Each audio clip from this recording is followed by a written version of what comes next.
Hello दोस्तों, सबसे पहले सत श्री अकाल, नमस्ते, अस्सलाम वालेकुम। और कैसे हो आप दोस्तों? हरियाणा और जम्मू कश्मीर के रिजल्ट आने के बाद अंजना ओम कश्यप जी ने एक इंटरव्यू किया जिसमें सुधांशु त्रिवेदी जो बीजेपी के सांसद हैं, उसके अलावा सुप्रिया श्रीनेत जो कांग्रेस की प्रवक्ता है, प्रियंका चतुर्वेदी जो सांसद हैं शिवसेना की। दोस्तों, जो आज की मेन डिबेट होने वाली है वो है अंजना, सुधांशु, सुप्रिया जी एंड प्रियंका के बीच, जो देखने और सुनने वाली है, क्योंकि महाराष्ट्र के चुनाव आ रहे हैं।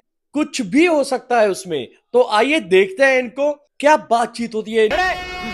Sound take 7 action. आपको, आपके दर्शकों को और मेरे फेलो पैनलिस्ट को सबसे पहले तो मेरा नमस्कार। मैंने 3.5 मिनट करीब सुधांशु जी को बिना रोक टोक के सुना। आशा करती हूं कि आपकी ओर से और उनकी ओर से रोक टोक नहीं आएगी। मैं भी अपनी बात एक बार पहला वक्तव्य कह दूंगी, फिर आप जितने भी प्रत्युत्तर करने चाहिएगा करिएगा। सबसे पहले तो मैं कुछ चीजें दर्शकों के सामने और बीजेपी के सामने साफ कर देना चाहती हूं। इंडिया गठबंधन की ये ताकत है और ये मजबूती है कि नरेंद्र मोदी आज 400 पार का नारा देने के बाद 240 पर गठबंधन की सरकार चला रहे हैं। इंडिया गठबंधन की यह ताकत है कि जिस संविधान को बदलने की बात करते थे उस पर शीश नवाना पड़ा, उस पर सिर झुकाना पड़ा, उसको सिर माथे लगाना पड़ा। इंडिया गठबंधन की यह ताकत है कि चाहे वो वक्फ बोर्ड बिल हो, चाहे वो यूट्यूब ब्रॉडकास्टर्स बिल हो, चाहे वो इंडेक्सेशन हो, चाहे वो लैटरल एंट्री हो, हर चीज पर हमने उनसे यू टर्न कराया। यह इंडिया गठबंधन की ताकत है कि हम इन्हीं से अग्निवीर भी खत्म कराएंगे और इन्हीं से जातिगत जनगणना भी कराएंगे। पहले मैं इंडिया गठबंधन के बारे में 2-4 चीजें कह देती हूं। सही पकड़े हैं। मैं बिल्कुल, हम अनलाइक द बीजेपी, यहां पर एक शब्द प्रयोग किया गया, हम हाथी निकल गए।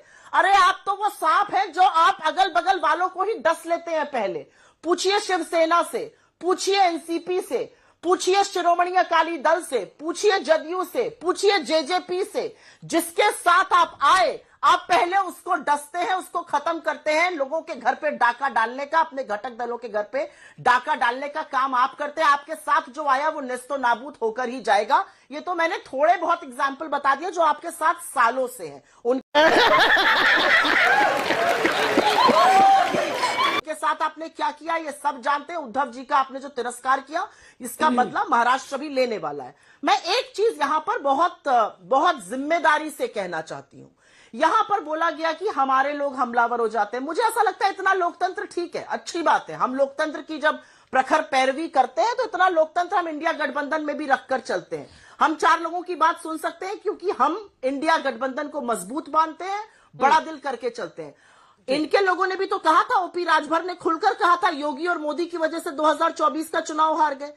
निषाद जी ने क्या कहा था, बुलडोजर की वजह से हार गए। इनके विधायक है संजय मिश्रा, उन्होंने कहा था यही चलता रहा तो सरकार अगली बार बननी नहीं है। तो इनके वाले भी तो इनको आईना दिखा रहे हैं। अरे सब कुछ छोड़ दीजिए, यहां पर त्यागी जी बैठे हैं और मुझे दुख होता है, वो परिपक्व आदमी है। उन्होंने कहा था जातिगत जनगणना कराइए और अग्निवीर के खिलाफ बोला था, आज वो राष्ट्रीय प्रवक्ता नहीं है। तुम्हें शर्म है? कुछ शर्म आया है? यह भी एक सच है कि चिराग पासवान लगातार जातिगत जनगणना की बात करते हैं, इनको आईना दिखाते हैं, कहते हैं मैं छोड़ दूंगा जिस दिन आरक्षण पे आंच आ गई, उसकी चर्चा नहीं होती। इनके अलाइज जब इनके खिलाफ बोलते हैं चर्चा नहीं होती। और मैं अंतिम बात कह के अंजना जी अपनी बात आगे के लिए खत्म करती हूं। यह बात बहुत जरूरी है क्योंकि ऐसा मालूम पड़ रहा है कल से कि एक ही राज्य में चुनाव हुआ और एक ही राज्य से रिजल्ट आया। असलियत यह है कि जम्मू कश्मीर का रिजल्ट बहुत अहम है। 10 साल बीजेपी ने वहां पर एक मिस एडवेंचर, एक प्रयोग किया। वहां के लोगों से मत का अधिकार छीना, उसको यूनियन टेरिटरी बनाया, वहां पर प्रेसिडेंट रूल लगाया, हर हथकंडा अपनाया और वहां के लोगों ने एक सिरे से इनको नकार दिया है, एक सिरे से इंडिया गठबंधन को जिताया है। और असलियत आज यह है कि बीजेपी के पास जम्मू कश्मीर में कहने के लिए कुछ नहीं है। ये असलियत है, उसके बारे में कोई चर्चा नहीं करेंगे। ये मूड ऑफ द नेशन बता रहे हैं हरियाणा से, मूड ऑफ द नेशन बताइए ना जम्मू कश्मीर से भी, जहां पर आपकी सिरे से हार हुई है, जहां पर आपको बुरी तरह से नकारा। हरियाणा पर भी तो आप नहीं। सबसे पहले तो अंजना जी, मैं नरेंद्र मोदी तो हूं नहीं जो मैं सब जानूंगी, रडार से लेकर नाली से गैस बनाने तक की बातें। मैं मोदी जी थोड़ी हूं। मैं अपनी पार्टी के परफॉर्मेंस के बारे में सब जानती हूँ। ये मैं छोटी सी बात कहती हूँ, मैं मोदी जी थोड़ी हूँ जो साइंस भी जानू, विज्ञान भी जानू, इतिहास भी जानू। इतनी मेरी कहाँ हैसियत है, इतना नहीं जानती मैं। आपने हरियाणा के बारे में चर्चा की और हरियाणा के बारे में चर्चा मैं जरूर करूंगी, मैं यहां पर वही चर्चा करने आई हूं। लेकिन मुझे लगा रिमाइंडर भी देना चाहिए कि इतनी बुरी शिकस्त के बाद जम्मू कश्मीर से नकार दिए गए वहां के लोगों ने आपको ऐसा करारा जवाब दिया है उनको मत से हटा देने का। हरियाणा पर मैं एक चीज बताना चाहती हूं। हरियाणा में क्षेत्रीय दलों का करीब 17-18% वोट शेयर था। उसमें जेजेपी वगैरह क्षेत्रीय दल शामिल थे जिनको बीजेपी उकसाती है। आज बीजेपी और हमारा एक तरह का वोट शेयर है। चुनाव के नतीजों के बाद हाइंडसाइट 2020 होती है, आकलन करना बहुत आसान है। मैं आपके सामने 7 कंस्टिट्यूएंसीज का नाम रख देती हूं। करनाल, डबवाली, रेवाड़ी, पानीपत सिटी, होडल, कालका, नरनौल। ये 7 ऐसी सीट्स हैं जिस पर ईवीएम में कुछ गड़बड़ी पाई गई। हमारे कैंडिडेट्स उसको लेकर रिटर्निंग ऑफिसर के पास गए। रिटर्निंग ऑफिसर और इलेक्शन कमीशन ने उस पर जब कोई फैसला नहीं लिया तो आज हम इलेक्शन कमीशन से हमारा जो डेलीगेशन है वो मिलने गया है। मेरा अपना मानना है कि चुनाव के नतीजों के बाद आकलन करना बहुत आसान हो जाता है, जैसा कि बीजेपी भी बताएगी। अब जैसे मैं प्यारी समझ गई यहाँ पर एक आंकड़ा आपके सेकंड राउंड में एक बार इसको सेकंड राउंड में बता दीजिएगा आप सुप्रिया जी। बाकी 2 लोग इंतजार कर रहे हैं अब सेकंड राउंड में। Priyanka ji, I am sorry Priyanka ji, I am really sorry. मैं जान रही हूँ बहुत टाइम हो गया और आप इंतजार कर रही हैं। अब सेकंड राउंड में सुप्रिया जी। प्रियंका जी, आपने सुप्रिया जी को भी सुना, आपने पार्टी के, कांग्रेस पार्टी के तमाम नेताओं को सुन रहे हैं। या तो चुनाव आयोग या फिर कुछ और, गठबंधन में गलती हुई या अति आत्मविश्वास हुआ या कहां पर चूक हुई, इस पर कम से कम सार्वजनिक तौर पर चर्चा करने को तैयार नहीं है। क्या आप जो बोल रही हैं कि डायरेक्ट फाइट में ये कमजोर बढ़ जाते हैं, क्या शिवसेना यूबीटी गुट चाहती है कि उद्धव ठाकरे के नेतृत्व में उनका चेहरा सामने रखकर चुनाव लड़े, तभी जीत का स्कोप बनेगा? ये तो ऐसा हुआ कि प्रश्न ए से शुरू हुआ, कंक्लूजन जेड पे पहुंचा, क्योंकि दोनों में कोई कंपैरिजन नहीं है। सबसे पहले हरियाणा के चुनाव के लेकर के संबंध में मैंने कहा था कि हमने छत्तीसगढ़ देखा है, मध्य प्रदेश देखा है, और अगर कमी होती है वो कमी का सुधार करेगी कांग्रेस पार्टी। और सही पकड़े हैं। ये बात महाराष्ट्र का कंपैरिजन हरियाणा से करने की, उसमें कोई कंपैरिजन ही नहीं है। ये प्लीज याद रखना जरूरी है। हरियाणा का जो चुनाव था वो भारतीय जनता पार्टी और कांग्रेस पार्टी का था। महाराष्ट्र में ऑलरेडी गठबंधन है, भारतीय जनता पार्टी का भी एक गठबंधन है जो झूठा गठबंधन है, जो सिर्फ भ्रष्टाचार कर रहा है, जो सिर्फ महाराष्ट्र के खिलाफ काम कर रहा है, जो रात दिन आपस में लड़ भिड़ कर युति दिखाने की कोशिश कर रहा है। और एक हमारा गठबंधन है जो महाराष्ट्र की हित की बात कर रहा है, महाराष्ट्र में बढ़ते भ्रष्टाचार की बात कर रहा है, महाराष्ट्र में बेरोजगारी की बात कर रहा है, और संस्कार, संस्कृति, संविधान को दरकिनार कर कर जो भारतीय जनता पार्टी ने पाप किया है उस भूल सुधार करने का काम हम करेंगे। हम ये बात कर रहे हैं उस यही नहीं, अभी और सुनिए। इसी बीच में अगर हम कह देते हैं तो अस वर्सेस देम नहीं हो रहा है, हम दोस्त होने के नाते एक दूसरे को बढ़ा रहे हैं। सबसे पहले मैं ये बात बता दूं, तो महाराष्ट्र की जो दिक्कतें हैं, 288 सीट पे लड़ाई होगी, वो हरियाणा में 90 सीट पे थी। वहां की ज्योग्राफिकल रिक्वायरमेंट्स, कास्ट इक्वेशंस बहुत डिफरेंट है, महाराष्ट्र के मुद्दे बहुत डिफरेंट हैं। यहाँ पे गठबंधन ऑलरेडी है, गठबंधन पे कौन कितनी सीट पे लड़ेगा, कौन सी सबसे विनेबल सीट होगी, किसको दी जाएगी, वो हम लड़ लेंगे, हम लोग विचार विमर्श कर लेंगे। पर ये करना अस है वर्सेस देम और हम सब कांग्रेस को घेर रहे हैं, ये शायद डेमोक्रेसी के जो मूलभूत सोच है कि हम लोग आपस में हम लोग अलायंस हो सकते हैं, पर आप कहे उठो तो हम उठ जाएं, आप कहे बैठो तो बैठ जाएं, ऐसा नहीं होता है। अब देखिए आपके साथ केसी त्यागी जी हैं। केसी त्यागी जी को अमित शाह जी ने क्या क्या कहा था, नीतीश कुमार को, अरे वो पलटू राम है, उस पलटू राम के लिए दरवाजे हमेशा बंद हो गए, पलटू राम ये, पलटू राम वो। चिराग पासवान जी के बारे में क्या क्या कहा, अभी भी चिराग पासवान जी की पार्टी को तोड़ने का काम कर रहे हैं। हमारे यहाँ ऐसा ही होता है। तो ये कहना, ये सच्ची लड़ाई तो वो होती है जो पीठ पीछे खंजर घोंपने का काम करे, और हम 25 साल से इनके साथ रहे तो हम भुक्तभोगी हैं, इसलिए मैं इस कॉन्फिडेंस से बोल रही हूँ। यहाँ पर तो हम खुलकर बात कर रहे हैं, संवाद हो रहा है हमारा, उसमें आप कह रहे हैं हम एक दूसरे को घेरे जा रहे हैं, हम एक दूसरे की सहमति में मजबूती बढ़ा रहे हैं। अंजना जी कॉन्वर्सेशन करा सकती प्लीज, ठीक है। This is ridiculous. आपने भी उतना ही लंबा बोला है, उनकी बात पूरी करने दीजिए, बात पूरी कीजिए सुधांशु जी, बात पूरी कीजिए, वो पूरी करेंगे उसके बाद मैं जवाब लूंगी आपसे और सुप्रिया जी से।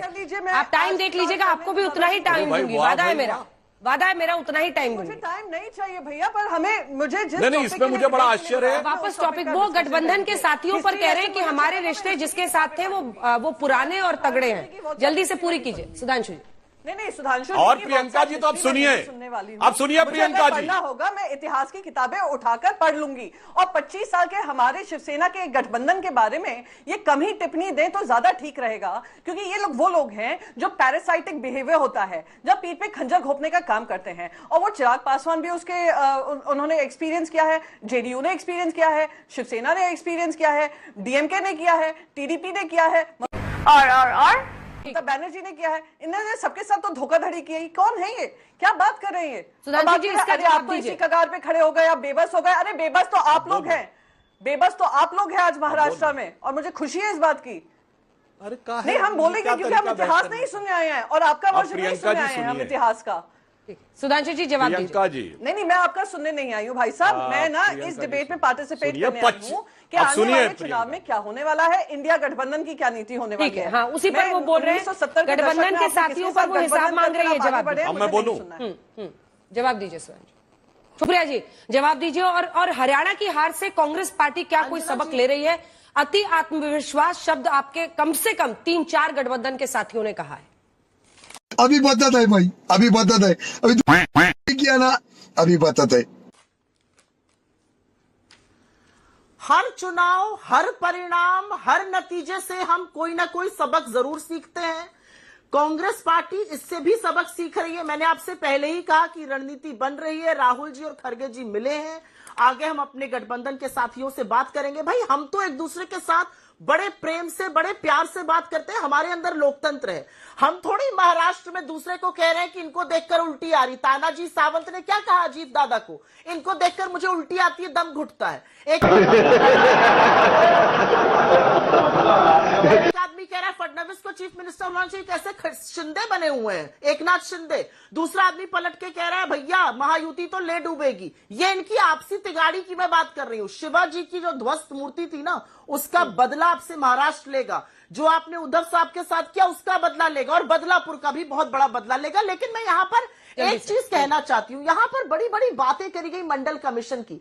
अरे मैं सिर्फ इतना कहना चाहती हूँ, नीतीश बाबू ने जातिगत सर्वे कराया था, वो वेबसाइट महीनों से नहीं चल रही है, वो वेबसाइट खुली नहीं रही है। ऐसा यूटर्न मारा नीतीश बाबू ने कि वेबसाइटों बंद हो गई। ये तो इनकी असलियत है। और एक इमोशनल डैम इट। असलियत में यहाँ पे और आपको बता देना चाहती हूँ, आपके दर्शकों को पता जल्दी से एक लाइन में, क्योंकि मुझे एक लाइन का कमेंट प्रियंका जी और सुधांशु जी से लेना है। जल्दी से 2019 में एक लाइन में 2019 में मोदी जी ने 18 रैली करी हरियाणा में।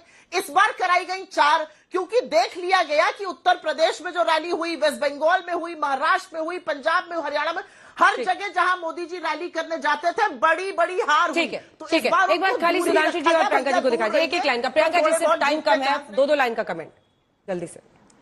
नहीं, मैं तो बस यही कहूंगी, 2 लाइन क्या, एक ही लाइन में कह देती हूँ कि महाविकास अघाड़ी की सरकार बनने वाली है। ये गठबंधन मजबूत है, मजबूती से आगे बढ़ेगा जनता का, महाराष्ट्र की जनता का। ठीक है सुधांशु जी। ये बड़ी अच्छी बात कही आप। खत्म, bye bye, tata, good bye, गया। हाँ जी दोस्तों, तो कैसी लगी आपको ये वीडियो? फिलहाल तो वक्त ही बताएगा महाराष्ट्र में क्या होता है। तो ऐसी वीडियोस देखने के लिए माय डेस्टिनेशन से जुड़े रहें। अगर अभी तक किसी ने चैनल को सब्सक्राइब नहीं किया, प्लीज सब्सक्राइब कर लीजिए, वीडियो को लाइक शेयर कर लीजिए। तो मिलते हैं एक और नई वीडियो के साथ, तब तक कमल राजपूत को दीजिए इजाजत। नमस्कार।